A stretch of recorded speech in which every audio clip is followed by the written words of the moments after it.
গেল বুধবার ময়মনসিংহ শহরের আমলাপাড়া আবাসিক এলাকায় বেদখল হওয়া 25% জায়গার মধ্যে 18 কোটি টাকা মূল্যের শের পুকুর উদ্ধার করেছে প্রশাসন। সেই পুকুরটি খননের পাশাপাশি প্রভাবশালীদের দ্বারা বেদখল হওয়া অন্যান্য পুকুর উদ্ধারের দাবি উঠেছে। বিস্তারিত জানবো, দর্শক সরাসরি যুক্ত হচ্ছেন আমাদের সহকর্মী ইলিয়াস আহমেদ। ইলিয়াস, এই বিষয়ে বিস্তারিত জানাবেন। আমি যে জায়গাটি দাঁড়িয়ে আছি আমার পেছনেই দেখতে পাচ্ছেন, আসলে সেই জায়গাটি দেখে বোঝা যাবে যে এখানে একটি বহুতল ভবন ছিল।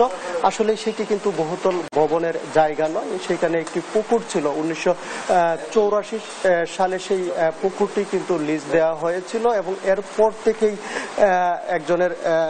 একজনের কাছে সেই পুকুরটি কিন্তু লিজ ছিল। আমরা দেখেছি যে 2012 সাল পর্যন্ত সেই পুকুরটি কিন্তু লিজে ছিল। পরে 2012 সালের পর আরেকজন সেই পুকুরটি লিজে নেয়। এরপর আসলে এই পুকুরটি নিজের মালিকানা দাবি করে স্থানীয় এক প্রভাবশালী সেটি কিন্তু আদালতে মামলা করে দেয়, যার পরেই কিন্তু আসলে এরপর থেকেই আমরা দেখেছি বিভিন্ন সময়ে পুকুরটি কিন্তু ময়লা আবর্জনা এবং বিভিন্ন স্থাপনা এবং মাটি ভরাট করে কিন্তু সেই পুকুরটি দখলে নেওয়া হয়। অর্থাৎ দীর্ঘদিন সেই পুকুরটি দখলে ছিল। সেটি হচ্ছে শের পুকুর নামে পরিচিত। ময়মনসিংহ নগরীর প্রাণকেন্দ্র আমলাপাড়ায় আবাসিক এলাকায় কিন্তু 25% জায়গার মধ্যে সেই পুকুরটি ছিল। অর্থাৎ এই পুকুরটির মূল্য প্রশাসন বলছেন যে প্রায় 18 কোটি টাকার মতো হবে। সেই বিষয়টি কিন্তু তারা বলছিলেন।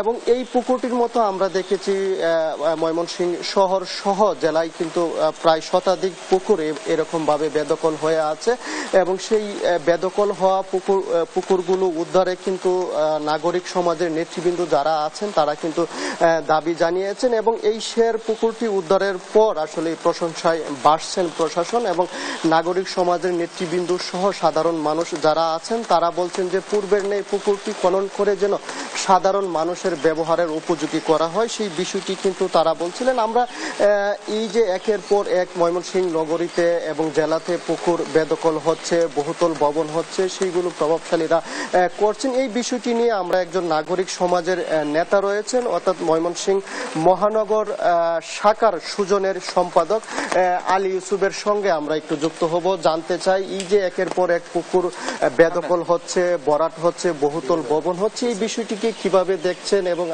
আপনাদের পক্ষ থেকে কি দাবি থাকবে? প্রথমেই ধন্যবাদ দেই আপনার মাধ্যমে ময়মনসিংহের বর্তমান জেলা প্রশাসককে। তিনি একটি সাহসী ভূমিকা রেখেছেন এবং সৎ ভূমিকা রেখেছেন। তার ভূমিকার জন্য এই যে দীর্ঘদিন যাবৎ এই যে দখল হয়ে যাওয়া পুকুরটি তিনি উদ্ধার করেছেন। এই পুকুরটির জন্য ময়মনসিংহ নগরের নাগরিকরা বিভিন্ন সময় আন্দোলন সংগ্রাম করেছে, প্রতিবাদ করেছে, মানববন্ধন করেছে। পাশাপাশি এই জেলার যারা মিডিয়া কর্মী আছে, সাংবাদিকরা আছেন, তারাও এইটির জন্য লেখালেখি করেছেন। তো আমরা দেখেছি অনেক সময় অনেক প্রশাসনে অনেক কর্মকর্তারা এসেছেন, তারা এই বিষয়টি অবহেলা রেখে চলে গেছেন। শুধু এই শের পুকুর না, ময়মনসিংহ শহরের অসংখ্য পুকুর আছে, সরকারি পুকুর, যেগুলো অন্যায়ভাবে দখল করেছে প্রভাবশালীরা। এখানে আমি শুধু প্রভাবশালীদের অন্যায় দেখছি না, যারা প্রশাসনিকভাবে এখানে চাকরি করতে আসেন, দায়িত্ব পালন করতে আসেন, তাদেরও অনৈতিক একটি বিষয় আছে। তারা অনৈতিক কাজের মাধ্যমে, অনৈতিক আশ্রয়ের মাধ্যমে, অর্থ লেনদেনের মাধ্যমে এই ধরনের সম্পদগুলো, সরকারি সম্পদগুলো প্রভাবশালীদের কাছে তারা বিকিয়ে দেন। তো আমরা এটির প্রতিবাদ করছি। আমরা বর্তমান জেলা প্রশাসককে ধন্যবাদ দেই এবং তার কাছে জোর দাবি করছি দ্রুততম সময়ে যেন এই পুকুরটি পুনঃখনন করে আগের অবস্থায় ফিরিয়ে নেওয়া হয়। একটি পুকুর শুধু পুকুর নয়, এটি একটি জেলার, একটি নগরের প্রাণ। এখানে কিছুদিন আগে আপনারা দেখেছেন যে এখানে হকার্স মার্কেটে যে আগুন লেগেছিল, তখন এই আগুনের একমাত্র ভরসা ছিল বিদ্যাময়ী স্কুলের পুকুরটি। অথচ এই পুকুরটি থাকলে এখান থেকে পানি নেওয়া যেত। শহরের বিভিন্ন জায়গায় অসংখ্য পুকুর আছে যেগুলো দখল হয়ে ভরাট হয়ে গেছে এবং এগুলো প্রভাবশালীরা করেছেন এবং এটির সঙ্গে সরকারি কর্মকর্তারা জড়িত আছেন। তারা অন্যায়ভাবে এগুলোকে লিজ দিয়েছেন। এইগুলো যেহেতু তিনি উদ্ধার করেছেন, তার নামটি আমরা স্বর্ণাক্ষরে লিখে রাখতে চাই। তার মাধ্যমে যেন যেই সব পুকুর দখল হয়ে গেছে সেই পুকুরগুলো যেন উদ্ধার করা হয়।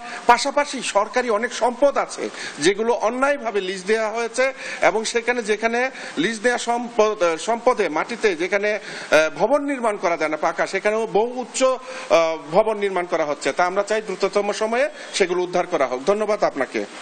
ধন্যবাদ। আসলে নাগরিক সমাজের নেতৃবৃন্দরা বলছিলেন, তারা কিন্তু বলছেন যে এই পুকুরগুলো অর্থাৎ একের পর এক পুকুর বেদখল হয়, কিন্তু ময়মনসিংহ শহরে অগ্নিকাণ্ডের ঘটনা ঘটলেও কিন্তু পর্যাপ্ত পানি পাওয়া যায় না, এবং যার কারণে কিন্তু ক্ষয়ক্ষতির পরিমাণ বেশি যাচ্ছে, এবং পরিবেশের ভারসাম্য রক্ষায় বেদখল হওয়া পুকুরগুলো কিন্তু উদ্ধারের দাবি তারা জানিয়েছেন। এবং এই বিষয়টি নিয়ে প্রশাসন সংশ্লিষ্ট যারা আছেন তারা কিন্তু বলছেন যে এই পুকুরগুলো পর্যায়ক্রমে তারা উদ্ধারে তৎপর হবেন। এই ছিল আমার কাছে ময়মনসিংহ থেকে বেদখল হওয়া পুকুর উদ্ধার নিয়ে সর্বশেষ তথ্য। ইলিয়াস, অসংখ্য ধন্যবাদ আপনাকে। দর্শক, ময়মনসিংহ থেকে যুক্ত ছিলেন সহকর্মী ইলিয়াস আহমেদ।